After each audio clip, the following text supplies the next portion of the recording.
Jigarchilik pul bilan o'lchanadigan zamondamiz. Bir qozondan osh yegan aka-ukalar bir hovli meros uchun yuz ko'rmas bo'lgan zamondamiz. To'yda sarf qilingan pulni kim ko'proq berdi, kim kamroq berdi deb hisob-kitob qiladigan zamondamiz. Bir piyola choy ustida hal qilinadigan gaplar sud eshiklari oldida yillab cho'zilayotgan zamondamiz. Bir og'iz Alloh rozi bo'lsin deyish o'rniga qancha foyda olding deydigan zamondamiz.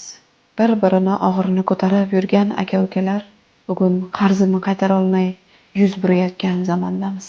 Bir otaning farzandlari bo'la turib, meniki, seniki deb yuraklarni bo'layotgan zamondamiz. Onaga qarash seni navbating, meni navbatim deb navbat bilan amalga oshiradigan zamondamiz.